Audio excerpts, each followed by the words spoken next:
older when we were children, and she kind of just seems like younger than she is. You know, I know that she's of age. 73. Right. Yeah. Is she? I know. She kind of seemed like she was 40 back in the 70s, and then she kind of hit 55 and stayed that, you know? What is her equation here? And then, then the other quantum thing is, math of Dolly Parton. Apparently, she has full, complete tattoo sleeves down both arms. And that's why you never see her arms, okay? Okay, that's my second observation. Third observation. I am never ceased to be amazed by the random people who will tell me that they're going to Dollywood.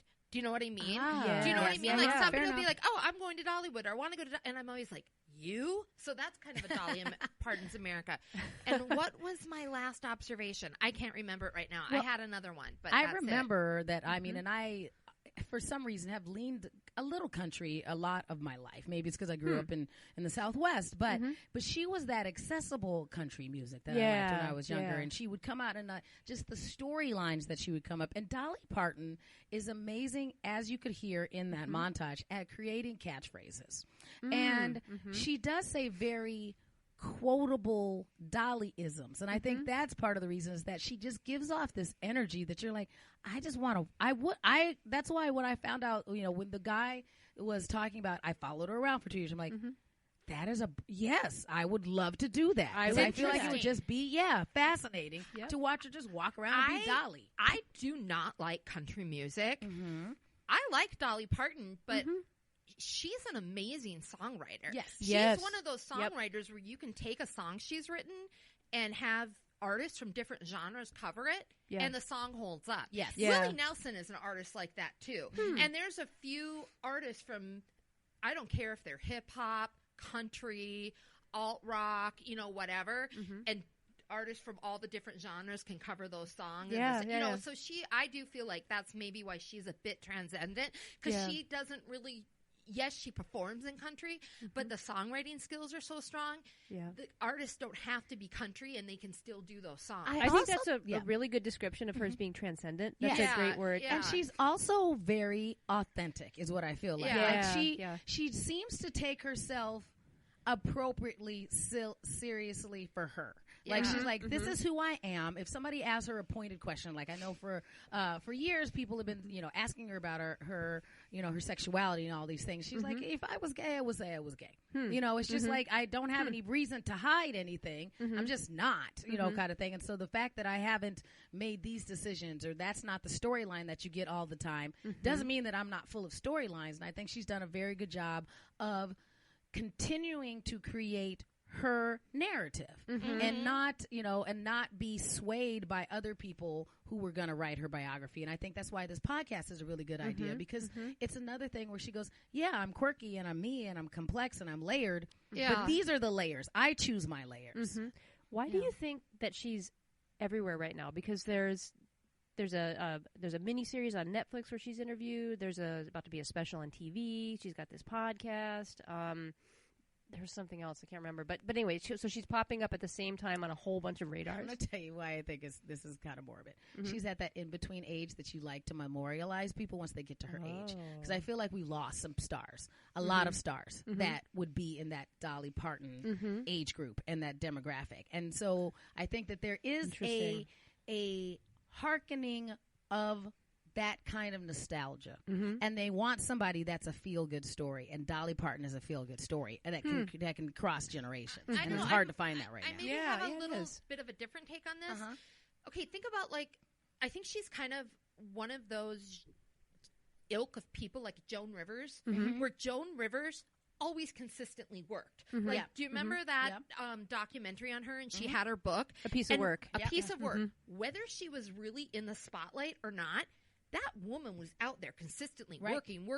I think Dolly's like that too. Right. Like she's always out there, and and sometimes that's bubbling to the surface, and we're seeing all that stuff she's doing because she's having a moment, and sometimes it's just not being as present to us. I think she's just an old school showbiz. You are out there all the time keeping your docket full. Right. And she's just a grinder. Right. Like, like the Joan Rivers generation of showbiz type right. work.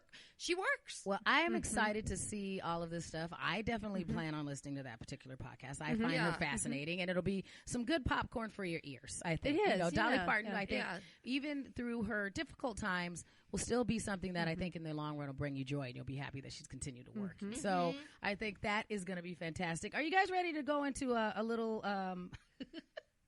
a little does this make me okay old? Let's do this. I can't wait Here for we this. go. Let's do this. All right, in today's edition of Does This Make Me Old, we are going to talk about a subject matter that is all over the place, but until earlier today, I didn't know I was supposed to care, and that is the OK Boomer phenomenon. So we don't know exactly where this terminology started. We know that it maybe started with some TikTok videos. Maybe it started, things, got memeified really quickly. But what it appears to be, and this is the part that I think is interesting, is that now we're seeing lots of Gen Z kids that are promoting the OK Boomer. Like there were stories about how some kids were trying to figure out what to do for their high school senior picture, and they all decided to put OK Boomer across their shirt. There's a young woman, a young entrepreneur who's like 17 and made some OK Boomer sweatshirts and has sold tons of them and plans to help pay for college that way, which is a great story because remember in season 1 we talked about that influencer that couldn't manage to sell 20 of her own t-shirts. That's right. Right. So this is what you do.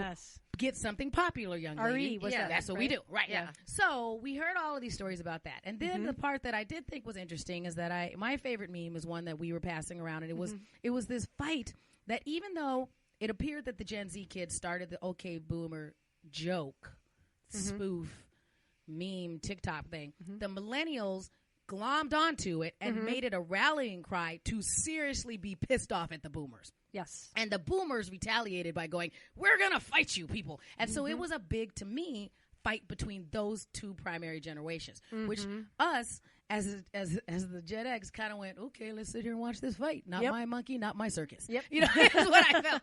They could get mad because it was the boomers giving bad advice and saying, well, you guys have Peter Pan complex, which I think is a silly thing to tell a person who, they're like, you guys just never want to grow up. You're literally talking to children. Okay, boomers, so stop. I don't agree with them. But then the fact that the two younger generations were talking about, well, they just don't understand us, and they're trying to tell us that we should be the same as them. And I'm going, well, that I felt like that fight turned into, well, not everything they say is bad advice. Some of it is wisdom from being around on the planet for so long. Sure. So I was staying out of this particular fight until somebody tried to drag all of us in via Twitter, is what I felt like. I think that this fight has been building for a long time, and I think it happens to have been Gen Z that sparked it this time around, but I came across a meme that dated back to 2010 called Old Economy Steve, and Silence Boomer at that point was the... Silas Boomer? Okay. Silence Boomer. Okay. Instead of OK Boomer. That was obviously millennials at that time. So this has been going around for a while. Right. Do you think that maybe those two generations were looking for a rallying cry and a reason to be outspoken about this argument? I do. Okay. So I want to trace a little bit of what's gone on in this trend since October. Okay. Right? Okay. So like Shannan said, it seems like this fall, probably Gen Z was getting on what they like to do, make some TikTok showing themselves. It seems like it's just been a retort that younger Gen Z has been using just to anybody who they see as older than them. Right. Which really could even be millennials. Right. I mean, it really falls in.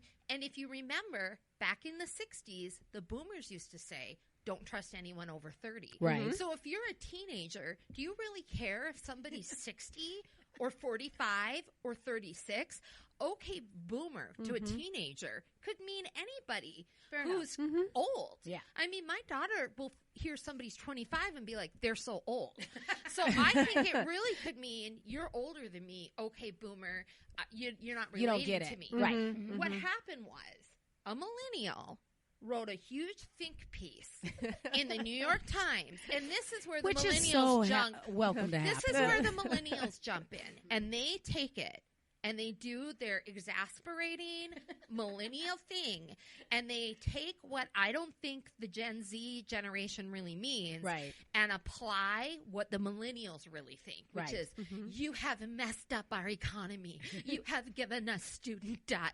We can't buy houses. Okay, I guess what? You know what? I did ask my teenage daughter if she was mad at boomers, and she was, oh, yeah, we are. And she's like, she is not mad that she can't buy a home. Right. The millennials are. And then this went all off. Okay, the best part about this is, though, I post this on my Facebook because obviously I do this podcast and I always like to get comments, and I post it on my Twitter.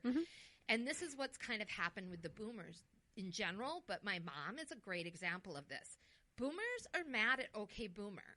Everybody from the head of the AARP who came out and said, okay, millennials, but we're the people that actually have all the money, which she publicly had to apologize for as the head of the AARP.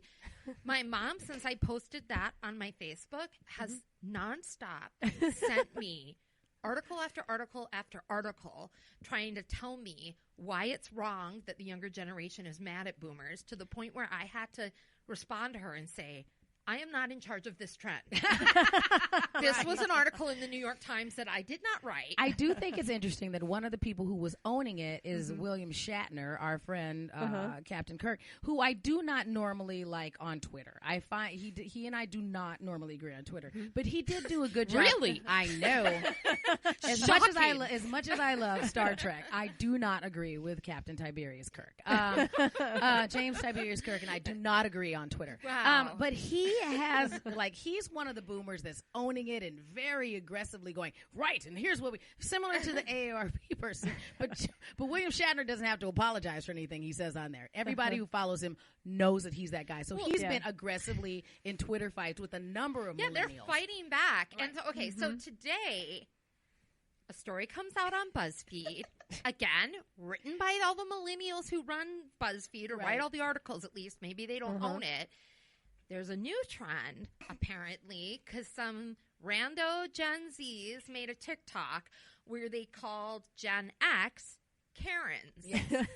Where, apparently Karen is supposed to represent a Gen X woman who's angry, middle-aged, yells at management, is racist, is homophobic, entitled, just lives in the whole system that the boomers set up for them and has never done anything. And they've made SNL skits about Karen. Like, Karen is not a new phenomenon. Yeah. So the best thing about this, though, because I'm busy all day, but for some reason, I don't know. Maybe this is a Gen X trait that millennials haven't figured out yet. We're great multitaskers. Right. So I love to work and write, and as I'm doing it, kind of look at my phone and trace the hashtags. And there was an editor from BuzzFeed who posted the article and said, I can't wait for all the Gen X people to get so angry about this. And then within, I think, 30 minutes or an hour, he had to be like, update. Gen Xers are posting on this, and it seems like they're just happy to be included.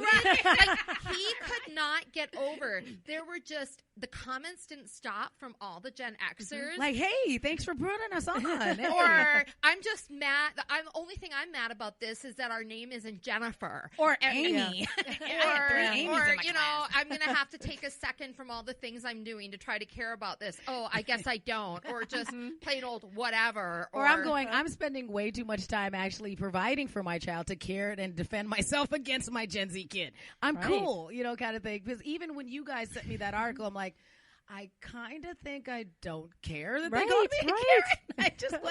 I wasn't angry about it at all. I'm like, well, it doesn't apply, and I'm not that particular Karen, and so I'm not going to get mad. But I do think it's also interesting that, a lot of times when we talk about Gen X stereotypes, about us like tapping out and just being lackadaisical about that and feeling like we're just looked over, that today I was all of those things. Yeah, I was like, I was like, cool, keep fighting. I am not invested in this enough that I'm going to get in a Twitter meme fight. Yeah, you calling me a Karen? I'm like, cool, I'm a Karen. Fine. At least you didn't forget I existed. I right away I made a Twitter quiz. How do you feel about Gen X? The answers you could have were they are entitled. They don't believe in vaccines. They are named Karen. All of the above. And I got 40%. They are named